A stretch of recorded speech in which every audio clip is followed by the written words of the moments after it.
उत्तर भारत के एक घने जंगल के बीचों बीच एक ऐसा गांव था जिसका नाम था देवपुर। देवपुर कोई साधारण गांव नहीं था। यहाँ दिन में सब कुछ सामान्य लगता था, खेत, कुएं, बच्चे, मंदिर की घंटियां। लेकिन जैसे ही सूरज ढलता और आसमान लाल से काला होने लगता, वैसे ही गांव के लोग अपने अपने दरवाजे बंद कर लेते, क्योंकि देवपुर के जंगल में एक तालाब था। लोग उसे कहते थे नील छाया तालाब। कहते हैं उस तालाब का पानी कभी हिलता नहीं था, लेकिन उसमें हमेशा किसी के चलने की आवाज आती थी। कहते हैं उस तालाब में चांद का अक्स नहीं पड़ता, बल्कि किसी लड़की का चेहरा दिखाई देता है। और कहते हैं जो भी उस तालाब के रहस्यों को जानने की कोशिश करता है, वो या तो पागल हो जाता है या फिर कभी वापस नहीं आता। सुन ले अर्जुन, नील छाया तालाब के पास मत जाना।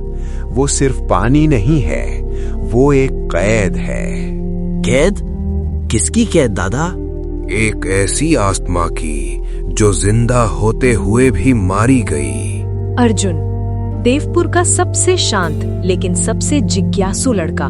उसके पिता बचपन में ही मर गए थे, माँ बीमार रहती थी और अर्जुन के सवालों का जवाब देने वाला कोई नहीं था। शायद इसीलिए उसे रहस्यों से डर नहीं लगता था। उस रात जब पूरा गांव सो रहा था, अर्जुन चुपचाप जंगल की ओर बढ़ा। हवा अजीब थी, पेड़ ऐसे आवाज कर रहे थे जैसे कोई नाम लेकर बुला रहा हो। अर्जुन। अर्जुन रुक गया, लेकिन जब वो तालाब के सामने पहुंचा तो उसका दिल रुक सा गया। पानी बिल्कुल स्थिर था, ना लहर ना हलचल, लेकिन फिर भी तालाब के बीचों बीच कदमों की आवाज आ रही थी। छप छप छप। अचानक तालाब के पानी से एक परछाई उभरी। धीरे धीरे एक लड़की का चेहरा दिखाई दिया। लंबे खुले बाल, सफेद कपड़े और आंखें जिनमें दर्द नहीं बल्कि सदियों का इंतजार था। अर्जुन, तुम कौन हो? जिसे इस तालाब ने निगल लिया और जिसे सच की जरूरत है। अर्जुन के पैरों ने जमीन छोड़ दी थी।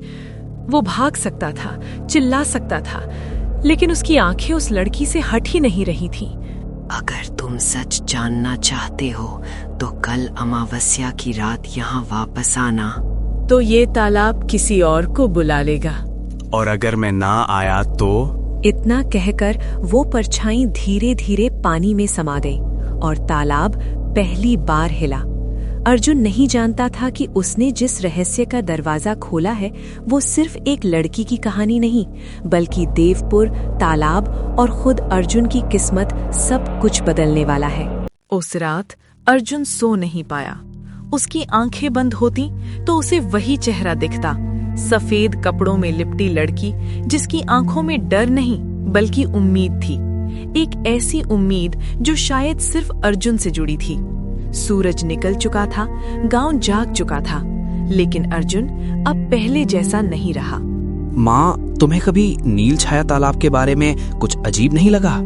ये नाम फिर मत लेना अर्जुन, तेरे पिता ने भी यही गलती की थी। पिता का तालाब से क्या संबंध था माँ?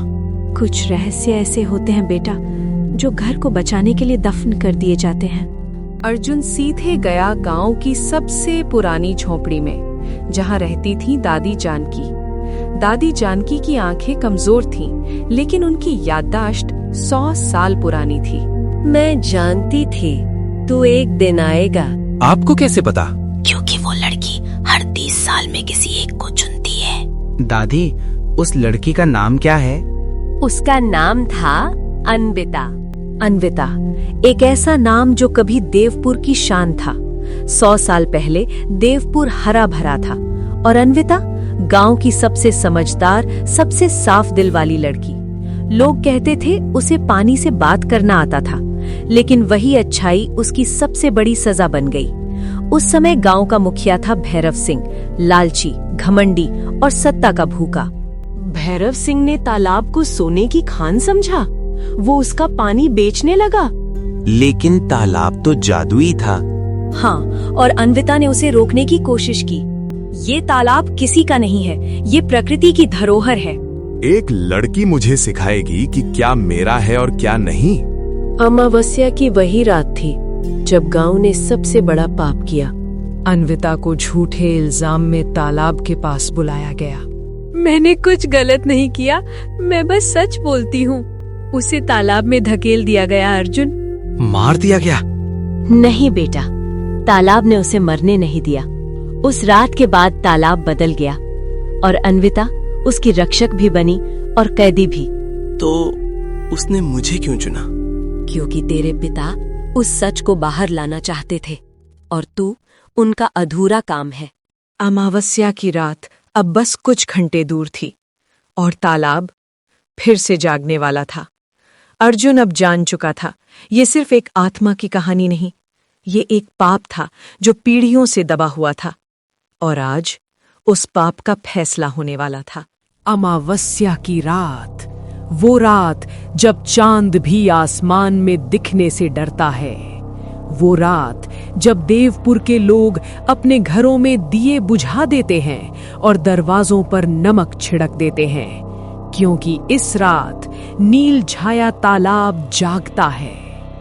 हवा थमी हुई थी, कुत्ते भौंकना बंद कर चुके थे, पेड़ों की पत्तियां तक आवाज नहीं कर रही थीं। अर्जुन अपनी झोपड़ी के बाहर खड़ा था। उसका दिल तेज धड़क रहा था, लेकिन उसके चेहरे पर डर नहीं था। अगर आज नहीं गया तो ये रहस्य कभी खत्म नहीं होगा। उसकी माँ सो रही थी। दादी जानकी ने जाते वक्त सिर्फ इतना कहा था, याद रखना बेटा, तालाब सच मांगता है लेकिन बदले में कुछ न कुछ लेकर ही छोड़ता है। अर्जुन जंगल में दाखिल हुआ। हर कदम के साथ उसे ऐसा लग रहा था जैसे कोई उसके पीछे चल रहा हो। छप छप छप। नहीं, ये कदमों की आवाज नहीं थी, ये दिल की धड़कन थी। जैसे जैसे वो तालाब के पास पहुंचा, हवा ठंडी होती गई और फिर उसे वही आवाज सुनाई दी। नील छाया तालाब आज वैसा नहीं था जैसा पहले था। पानी काला नहीं था, बल्कि गहरा नीला, जैसे आसमान उसमें डूब गया हो। तालाब के बीचों बीच धीरे धीरे अन्विता प्रकट हुई। आज वो और भी ज्यादा साफ दिखाई दे रही थी। उसके पैर पानी को छू रहे थे, लेकिन डूब नहीं रहे थे। 100 साल से मैं इंतजार कर रही हूँ, किसी ऐसे इंसान का जो डरकर भागे नहीं। तुम चाहती क्या हो? सच और उस पाप की सजा। अचानक तालाब का पानी तेजी से घूमने लगा। चारों तरफ से फुसफुसाहटें आने लगी। तालाब के पानी में और चेहरे उभरने लगे। औरतें, बच्चे, बुजुर्ग। ये कौन है? ये वो है जिन्होंने सच देखा लेकिन चुप रहे।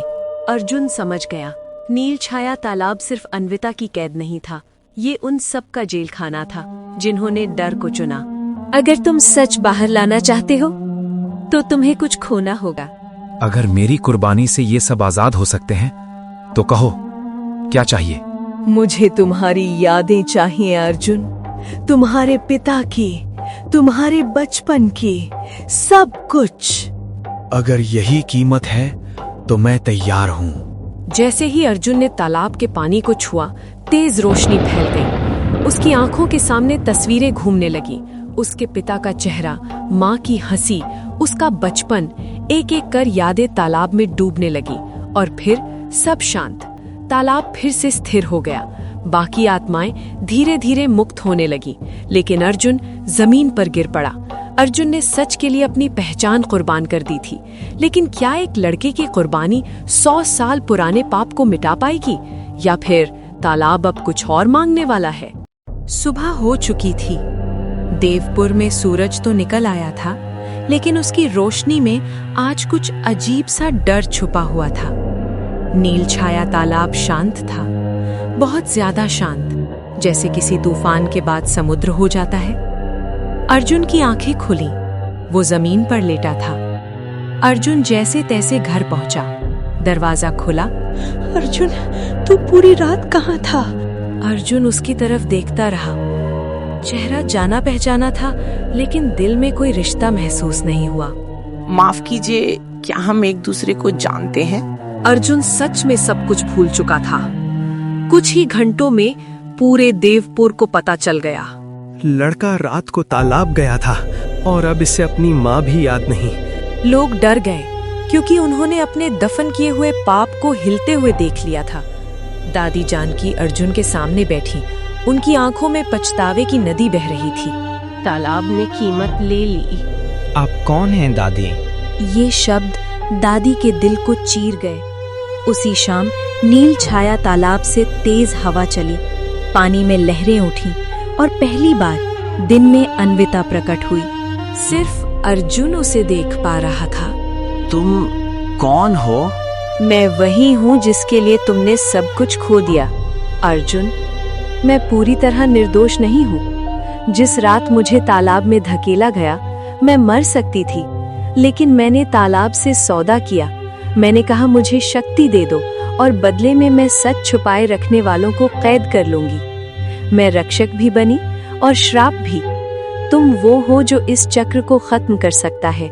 या तो तुम अपनी यादें वापस लोगे या मुझे पूरी तरह तालाब में डुबो दोगे। जिसका मतलब था अन्विता का अस्तित्व खत्म और तालाब का अंत। अर्जुन तालाब की तरफ देखता है। उसके चेहरे पर यादें नहीं, लेकिन इंसानियत है। अगर किसी की कैद से सच जिंदा रहता है तो कोई ना कोई टूटता ही है।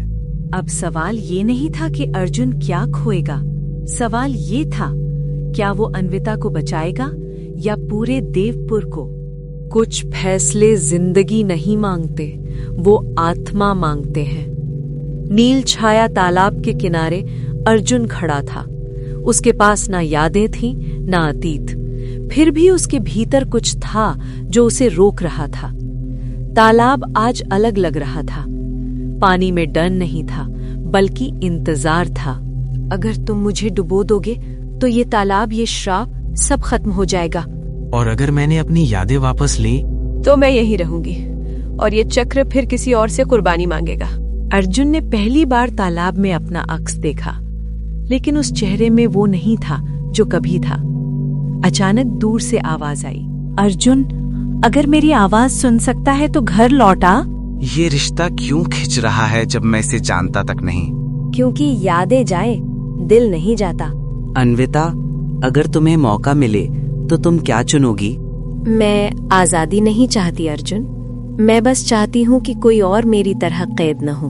और यही वो पल था जब अर्जुन समझ गया, सच कभी बदले में कुछ नहीं मांगता, वो सिर्फ कुर्बानी पहचानता है। अर्जुन आगे बढ़ा। तालाब का पानी उसके पैरों को छूने लगा। अगर तुम ऐसा करोगे तो तुम्हारी यादें कभी वापस नहीं आएंगी। यादें अगर किसी की कैद बने तो उन्हें खो देना ही बेहतर है। अर्जुन ने अपने दोनों हाथ पानी में डाले। तेज रोशनी फैली, आसमान में बादल घूमने लगे, तालाब का पानी उबलने लगा। लेकिन अब बहुत देर हो चुकी थी। अब कोई कैद नहीं, कोई सौदा नहीं। एक जोरदार आवाज हुई, धड़ाम, और नील छाया तालाब एक पल में शांत हो गया। सुबह हुई। जहां तालाब था वहां अब सिर्फ सूखी जमीन थी। कोई पानी नहीं, कोई परछाई नहीं। देवपुर आज पहली बार बिना डर के जागा। अर्जुन जमीन पर बैठा था, आंखें खुली थीं।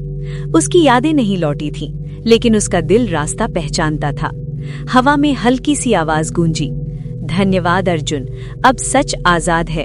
और फिर सब कुछ सामान्य। कुछ कहानियां खत्म नहीं होती, वो सिर्फ हमें बदल देती हैं। नील छाया तालाब अब नहीं था, लेकिन उसका सबक देवपुर की मिट्टी में हमेशा जिंदा रहेगा।